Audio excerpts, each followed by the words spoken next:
अस्सलाम वालेकुम स्टूडेंट्स। आज की वीडियो जो है बहुत इंपॉर्टेंट है।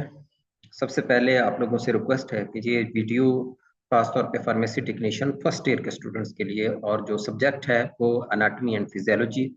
अनाटमी और फिजियोलॉजी से रिलेटेड जितने भी एनटीएस जो पास्ट पेपर्स हैं उनके अंदर जो रिपीटेड क्वेश्चंस हैं वो हमने यहाँ वीडियो के अंदर आज डिस्कस करने हैं।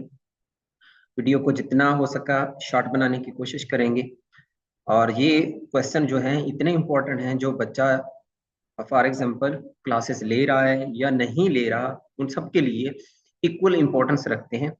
आप लोगों ने इन क्वेश्चंस को अच्छे से सुनना है, समझना है।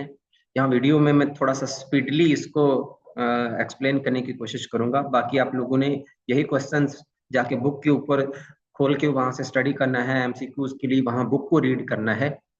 बाकी थ्योरी पोर्शन के लिए जो आप लोगों को उसमें समराइज वे से जो टच मिलेगा वो बहुत काम का है। आप लोगों को जो थ्योरी पोर्शन है, अगर यही क्वेश्चन जितने मैंने एक्सप्लेन किए हैं इस वीडियो के अंदर अगर आप लोग अच्छे से कर लेंगे तो इंशाल्लाह आप लोग 90% अपना थ्योरी पेपर जो है वो अच्छे से कर पाएंगे। और ये वीडियो आप लोगों के पास एक कहने का मानत है, आप लोगों ने खुद भी सुननी है, बाकी अपने फ्रेंड्स को, दोस्तों को, सबको शेयर करनी है। ठीक है। और my name is Mohsin Ali. ठीक है। अब एम्पस कॉलेज बकर के अंदर से मैं ये वीडियो बना रहा हूँ। और बाकी मेरी क्वालिफिकेशन भी देख लें। और जो सब्जेक्ट है वो अनाटमी एंड फिजियोलॉजी का है। हम स्टार्ट करते हैं। हमारा फर्स्ट क्वेश्चन है explain embryology and systematic anatomy. Data मैंने मोस्टली आपकी बुक से ही कॉपी किया है, आप लोग उनके लिए इजी हो जाएगा ये वाला। एम्ब्रियोलॉजी क्या होता है? ऐसी अनाटमी की शाख है जिसके अंदर हम एम्ब्रियो को स्टडी करते हैं। मेन पॉइंट्स पे फोकस कीजिएगा। और एम्ब्रियोलॉजी स्टडी करने से हमें क्या मिलता है, ये हमें प्रोवाइड करती है details of changes occurring during development. ठीक है। डेवलपमेंट वो स्टेज है, वो टाइम है, ठीक है, जब कोई भी ऑर्गेनिज्म जो है वो बन रहा होता है, उस दौरान उसमें जितनी चेंजेस आ रही होती हैं तो वो एम्ब्रियोलॉजी पढ़ने से हम उसको स्टडी कर लेते हैं। और तीसरी बात इसमें जो इम्पोर्टेंट है, डेवलपमेंट के दौरान जितनी भी कंजेनिटल डिफॉर्मिटीज एंड डिफेक्ट्स होते हैं, मतलब डेवलपमेंट के दौरान जो भी अब नॉर्मलिटीज आती हैं, किसी स्ट्रक्चर में चेंज आ जाता है। फॉर एग्जांपल एक छोटी सी एग्जांपल दूंगा, जिस तरह पैलाटाइन जो हमारे पास क्लेफ्ट है, जिस तरह तालु बच्चों का कटा हुआ होता है या होंठ ऊपर वाला कटा हुआ होता है, इस तरह के जो डेवलपमेंट के दौरान चेंजेस आ जाती हैं उनको स्टडी किया जा सकता है। तो एम्ब्रियोलॉजी हमारे लिए इतनी इंपॉर्टेंट है। ये एक ऐसी एनाटॉमी है जिसमें हम एम्ब्रियो को स्टडी करते हैं, उससे रिलेटेड जितनी डेवलपमेंट के दौरान चेंजेस हो सकती होती हैं वो सारी डिटेल्स हमें मिल जाती हैं। और कंजेनिटल डिफॉर्मिटीज मतलब बाय बर्थ जो बच्चे को अबनॉर्मलिटीज या कोई डिफेक्ट्स खराबियां होती हैं उनको समझने में हमें हेल्प मिलती है। ठीक है, ये एम्ब्रियोलॉजी है, कोई इसमें टफ बात नहीं है। सिस्टमैटिक अनाटमी ये ऐसी अनाटमी है जिसमें हम किसी भी बॉडी के एक सिस्टम को स्टडी करते हैं। ठीक है, any system of the body. जैसे कि एग्जांपल्स में हम कोट कर सकते हैं respiratory system, digestive system, excretory system, GIT जिस तरह गैस्ट्रोइंटेस्टाइनल ट्रैक्ट। तो ये फर्स्ट क्वेश्चन हो गया। सेकंड क्वेश्चन हमारे पास है applied anatomy and systematic anatomy. Applied anatomy जिस तरह नेम है उसका, इसको कहीं अप्लाई करते हैं तो मतलब ऐसी अनाटमी जिसको हम इस्तेमाल करते हुए किसी चीज को समझेंगे, ठीक है, किसी डिजीज की डायग्नोज कर पाएंगे। सिस्टमैटिक अनाटमी में बॉडी के किसी भी एक सिस्टम को स्टडी करेंगे, जैसे हमने ऊपर भी एक्सप्लेन किया इसको। अप्लाइड अनाटमी की डेफिनेशन देखें, study of diagnose of the disease.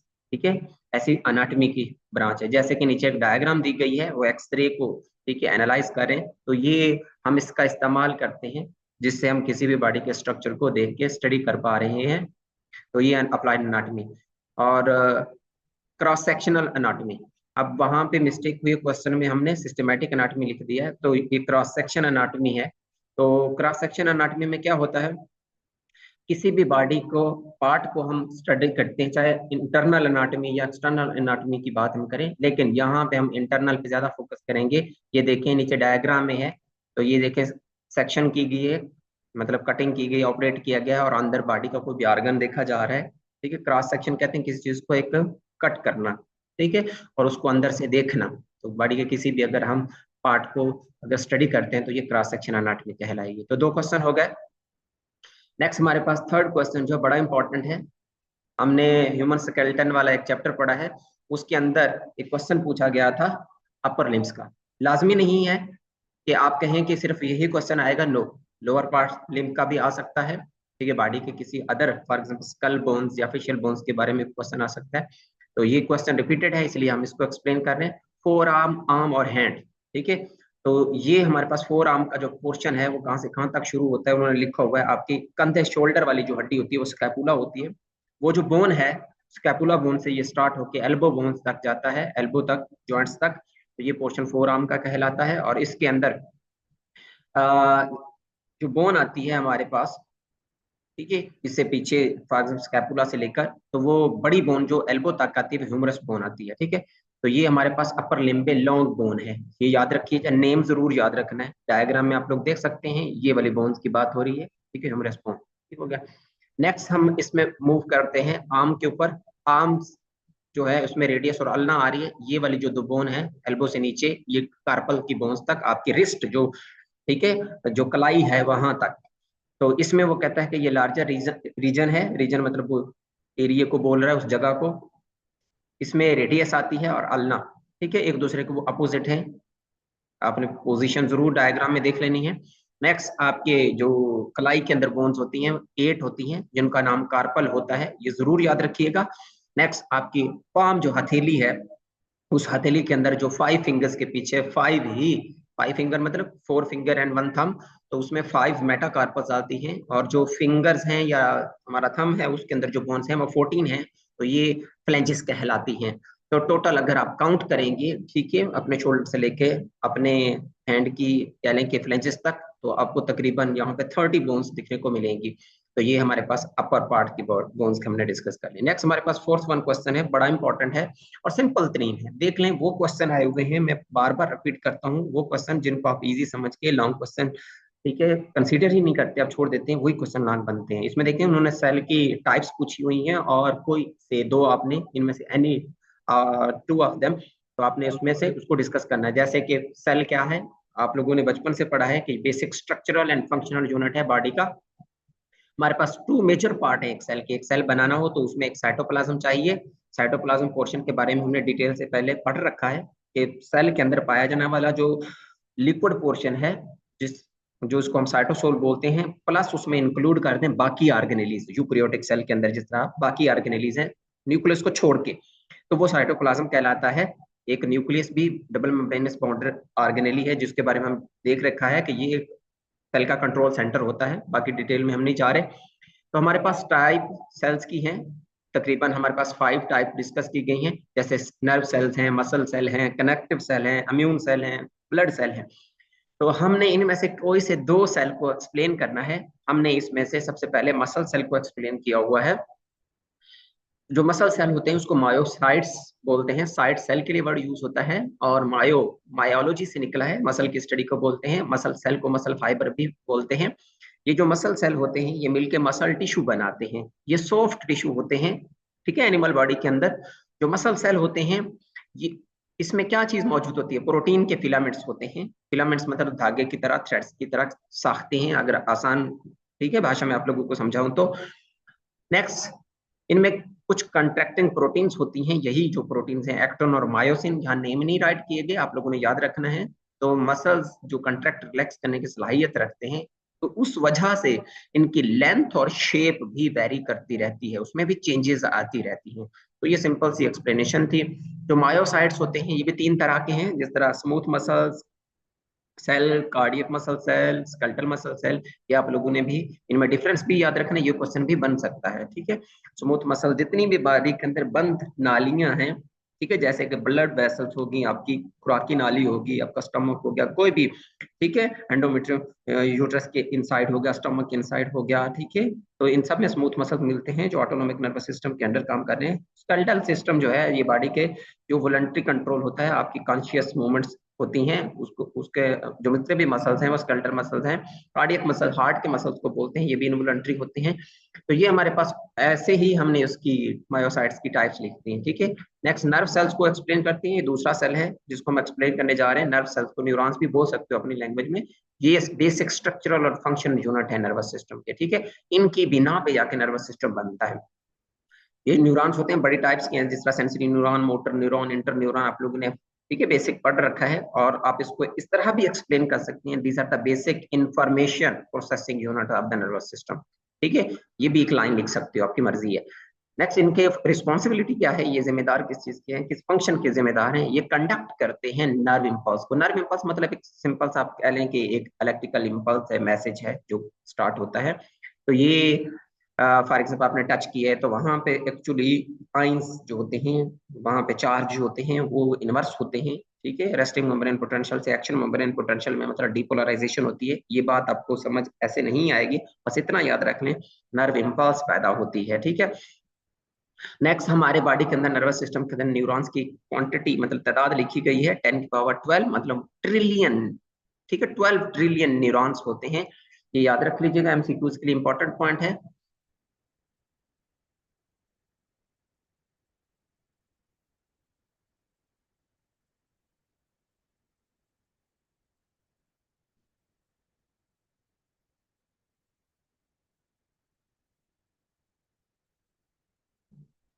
Sorry, ये थोड़ा सा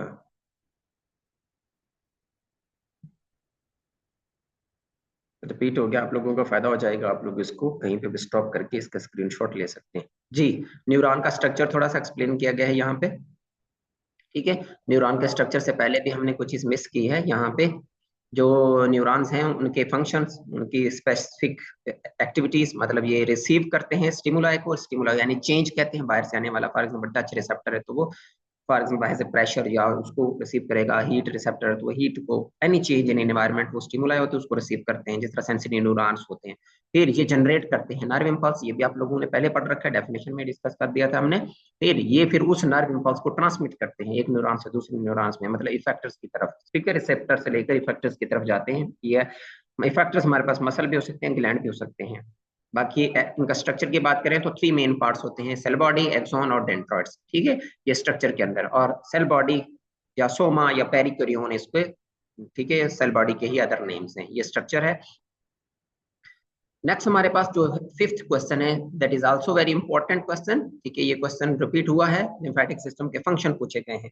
लिम्फेटिक सेल्स जो होते हैं, लिम्फेटिक सेल्स को आप व्हाइट ब्लड सेल्स बोल सकते हैं, इम्यूनिटिव सेल्स बोल सकते हैं, कुछ भी बोल सकते हैं। जो लिम्फेटिक सिस्टम है उससे रिलेटेड हम बात करने की कोशिश करेंगे। लिम्फेटिक सेल्स के दो ही काम होते हैं। ठीक है, यहाँ पे हम दो बात करेंगे। एक तो बॉडी के अंदर फ्लूइड को बैलेंसिंग का काम करते हैं, नंबर 2 ये बॉडी के अंदर इम्यूनिटी का डिफेंस का काम करते हैं। ठीक है, तो लिम्फेटिक सेल्स होते हैं play a critical role in the numerous inter related homeostatic mechanism. Homeostatic mechanism यही है, फॉर एग्जांपल कोई भी बाहर बॉडी के अंदर चेंजेस आ रही हूँ लेकिन बॉडी के अंदर चेंजेस नहीं आने देता, ऐसा निजाम जो होता है वो होम्योस्टेटिक मैकेनिज्म होता है। मतलब सिंपल कहेंगे, बाहर कोई भी फ्लक्चुएशंस हो रही हैं, जैसे कि हम बैठे हैं बाहर सर्दी हो रही है, ठीक है, तो हमारी बॉडी के अंदर जितना टेम्परेचर रिक्वायर्ड है, बॉडी अपना बॉडी उतना ही टेम्परेचर मेंटेन रखने की कोशिश करेगी। ये एक होम्योस्टेटिक मैकेनिज्म है जो बॉडी के अंदर का टेम्परेचर उतना मेंटेन रखने की कोशिश करता है। तो सिंपल हम इस तरह इसको बोल सकते हैं। नेक्स्ट, बहुत सारी प्रोटीन्स होती हैं जो जमा हो जाती हैं, अकोमोलेट में जमा हो जाती हैं जो टिश्यू स्पेसेस के अंदर, उनको वापस ब्लड के अंदर लेके आने के लिए यही लिम्फेटिक जो होते हैं, लिम्फेटिक वेसल्स होती हैं, यही हेल्प करती हैं। और तीसरा काम जो है, जो लिम्फेटिक बड़ी लिम्फेटिक वेसल्स होती हैं स्मॉल इंटेस्टाइन के अंदर, वो इनडायरेक्ट जो फैट अब्सॉर्प्शन होती है उसको, फैट को अब्सॉर्ब करके, ठीक है, इकट्ठा करके, जो थोरेसिक रीजन है, चेस्ट रीजन है, वहां पे बड़ी सारी लिम्फेटिक डक्ट्स होती है, थोरेसिक लिम्फेटिक डक्ट उसके अंदर आके डालती हैं, वो ब्लड के अंदर फिर एंटर होता है। तो इस तरह ये फ्लूइड को बॉडी के टिश्यू एरिया से वापस लेके आती हैं। ठीक है, ये लैक्टियल डक्ट्स जो होती हैं। नेक्स्ट हमारे पास 6 क्वेश्चन है, बड़ा ही इंपॉर्टेंट है। और आरबीसी को अब देखें, हमारे ब्लड कंपोजिशन भी लॉन्ग क्वेश्चन बन सकता है। इस तरह आरबीसी जिस तरह है, व्हाइट ब्लड सेल भी बन सकता है, प्लेटलेट्स भी बन सकता है। तो आप लोगों ने इसको थोरोली रीड करना है। ठीक है, आरबीसी रिपीट हुआ है तो इसलिए मैंने इसको यहाँ लिखा है। इसको एरिथ्रोसाइट्स भी बोलते हैं। और इसका काम क्या है, ऑक्सीजन कैरिंग पिगमेंट्स इसके पास होता है, कार्बन डाइऑक्साइड कैरिंग पिगमेंट भी बोल सकते हैं, ऑक्सीजन कैरिंग, मतलब जिसका पार्शियल प्रेशर ज्यादा है हीमोग्लोबिन उसको बाइंड करती है, क्योंकि हीमोग्लोबिन जो है आरबीसी के पास मौजूद होती है। ये हीमोग्लोबिन जो है, ठीक है, इसमें हीम पोर्शन एक, ग्लोबिन पोर्शन होता है, इसमें एक प्रोटीन पोर्शन है, इसमें आयरन मौजूद होता है। और ये जो आरबीसी सेल होता है ये नॉन न्यूक्लिएटेड सेल होता है, जब भी मिच्योर हो जाता है इसमें न्यूक्लियस नहीं रहता। ठीक है, इमेच्योर में बोल सकते हो न्यूक्लियस होता है, क्योंकि बड़ा हो जाता है तो फिर इसमें हीमोग्लोबिन उस की प्लेस पे आ जाता है, रिप्लेस कर दिया जाता है। इसीलिए इसके पास ना ही अपना माइटोकॉन्ड्रिया होता है, इसलिए 120 डेज के बाद ये खत्म हो जाते हैं, फिर उसको दोबारा बनना होता है। और ये इसकी शेप रहती है, ठीक है, शेप के बारे में हम पढ़ने जा रहे हैं। शेप इसकी बाइकनकेव शेप होती है, अभी देखते हैं। नेक्स्ट, काउंट इसका डिफरेंट होगा मेल में, फीमेल में और इन्फेंट्स में, ठीक है। मेल और फीमेल में अगर फर्क देखें तो एचबी जो होता है फीमेल का कम होता है, मेल का ज्यादा होता है 1 क्यूबिक मिलीमीटर के अंदर। तो अगर 1 क्यूबिक मिलीमीटर आपके पास ब्लड है तो उसमें मेल में इतने आरबीसी मिलेंगे। तो क्यों ज्यादा है? क्योंकि मेल के अंदर एक हार्मोन होता है टेस्टोस्टेरोन, उसकी वजह से आप रीजन थोड़ा सा दे सकते हैं कि मेल के अंदर ज्यादा प्रोडक्शन होता है इसका, क्योंकि वो आरबीसी के प्रोडक्शन में बड़ा रोल प्ले कर रहा होता है। नेक्स्ट, इनफेंट्स जो होते हैं ये 1 साल तक के बच्चे को बोलते हैं। आप देखेंगे इस बच्चे में क्यों ज्यादा है, तो डेफिनेटली उस बच्चे को जो होते हैं ऑक्सीजन की ज्यादा रिक्वायरमेंट होती है, इसलिए उसके अंदर आरबीसी का काउंट ज्यादा होता है। ठीक हो गया। नेक्स्ट, कंपोजिशन देखें तो इसमें हमने पहले कह रखा है कि इसमें माइटोकॉन्ड्रियल न्यूक्लियस नहीं है, इसमें एचबी जरूर है, ठीक है, हीमोग्लोबिन मौजूद होती है आरबीसी के अंदर। आरबीसी सेल की कंपोजिशन देखें तो उसमें 65% तो पानी है और 35% उसमें सॉलिड और सेमी सॉलिड चीजें हैं। जो सॉलिड और सेमी सॉलिड चीजें हैं, ठीक है, सब्सटेंस हैं, उसमें से 33% तो हीमोग्लोबिन है, बाकी 2% जो बचता है वो बाकी ऑर्गेनिक और इनऑर्गेनिक सब्सटेंस है। वो ऑर्गेनिक और इनऑर्गेनिक सब्सटेंस कौन से हैं?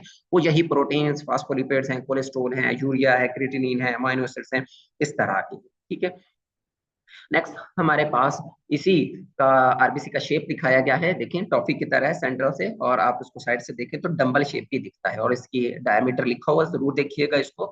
नेक्स्ट, शेप के बारे में हमने पहले बता रखा है, ये बाइकनकेव शेप है, जैसे आप लेंस देखते हैं सेंटर से बारीक और कॉर्नर से मोटा होता है। ये फ्लैटन होता है, थोड़ा सा डिप्रेस्ड होता है सेंटर से, या इसको डंबल शेप बोल सकते हो, या इसको आप टॉरस शेप। टॉरस शेप ऐसा होता है जिस तरह एक कह लें कि बालून का बना हुआ या ट्यूब होती है, ट्यूब के अंदर एयर भर ली जाए तो वो जो पानी में फेंक के बच्चे उसमें, ठीक है, स्विमिंग कर रहे होते हैं, तो वो उस शेप का दिखता है, दैट्स व्हाई इसको टॉरस शेप रिम वो बोल रहा है, ठीक है। नेक्स्ट, ये जो बाइकनकेव शेप होती है, इसकी वजह से इसका जो फ्लो होता है ब्लड वेसल्स के अंदर, ठीक है, वो अच्छे से रहता है। ऐसा मैक्सिमम ऑफ लेमिनार फ्लो, मतलब बिल्कुल स्मूथ उसका वो होता है। तो इसमें फिर प्लेटलेट्स की स्कैटरिंग जो बिखरा होता है वो कम होता है। बाकी अपने इसको स्टडी कर लेना है। लाइफ स्पेन जो होता है 120 दिन है, 120 डेज होता है इसका। न्यू नेटल्स के अंदर इसका लाइफ स्पेन 70 टू 90 डेज होता है, शॉर्टर होता है। नेक्स्ट, हमारे पास आरबीसी की प्रोडक्शन कहाँ कहाँ हो रही है, ये बहुत इंपॉर्टेंट पॉइंट है एमसीक्यूज के हवाले से। अगर देखें हमारे पास टोटल गेस्टेशन पीरियड, गेस्टेशन मतलब प्रेगनेंसी का जो टाइम होता है, वो जो 280 डेज होते हैं, उसको डिवाइड किया गया 3 पोर्शन में। फर्स्ट ट्राइमेस्टर पहले 3 महीने, फिर सेकंड, फिर थर्ड। फर्स्ट ट्राइमेस्टर अगर देखें फर्स्ट से थर्ड मंथ तक प्रेगनेंसी के, तो उस फेटल मतलब वो जो फीटस कहलाता है बच्चा 3 मंथ का, तो उसके यॉर्क सैक में आरबीसी का प्रोडक्शन होती है। जब वो फिर 3 से 6 मंथ प्रेगनेंसी की ड्यूरेशन में आता है, तो उसके लिवर, स्प्लीन और लिम्फ नोड्स के अंदर आरबीसी का प्रोडक्शन हो रहा होता है।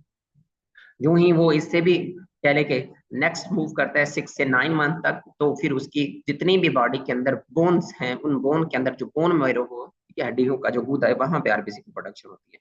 जब उसकी बर्थ हो जाती है 5 ईयर तक सारी उस बेबी की जो है बोन्स जो हैं उसके अंदर वो आरबीसी की प्रोडक्शन होती रहती है। जैसे वो 20 साल से ऊपर जाता है तो फिर उसकी सारी लंग बोन्स के अंदर, ठीक है, बोन मैरो नहीं बनता, फिर लंबी जो बोन्स हैं, ह्यूमरस हो गया, फीमर हो गया, बड़ी बोन्स हैं, उनके अंदर बनता है। जैसे वो 25 से क्रॉस करता है, जैसे हम अडल्ट स्टेज में हैं, तो उसकी बोन मैरो जो है वो खास तौर पे स्टर्नम की बोन मैरो, रिब्स की, वर्टिब्री की, इलियम की, जो पेल्विस रीजन में ये जो, ठीक है, सेंट्रल पोर्शन की जो बोन्स हैं उनके अंदर जो बोन मैरो, वहां पे आरबीसी की प्रोडक्शन होती है। तो आई थिंक ये हमारी वीडियो आज की लंबी हो जाएगी। आज हम यही 6 क्वेश्चन डिस्कस करते हैं। एटलीस्ट मेरे पास 20+ क्वेश्चन हैं जो वेरी वेरी इंपॉर्टेंट हैं। आप लोगों ने, ठीक है, जुड़े रहना है इसके साथ, बाकी वीडियोस को अच्छे से सुनना है, और आप लोगों के पास ये अमानत है, फिर कह रहा हूँ आप लोगों ने, ठीक है, किसी भी तरह की कंट्रोवर्सी उस चीज से निकल के अपने नॉलेज के लिए, अपने बेनिफिट्स के लिए वीडियोस को सुनना है, जितने बार रिपीट कर सकें, और इस वीडियो को शेयर करना है अपने दोस्तों के साथ। और ठीक है, जहां हम अपलोड करेंगे उस चैनल को सब्सक्राइब भी करेंगे, ठीक है, ताकि मैं ज्यादा आप लोगों के लिए वीडियोस अपलोड कर सकूं। ठीक है, बस सलाम।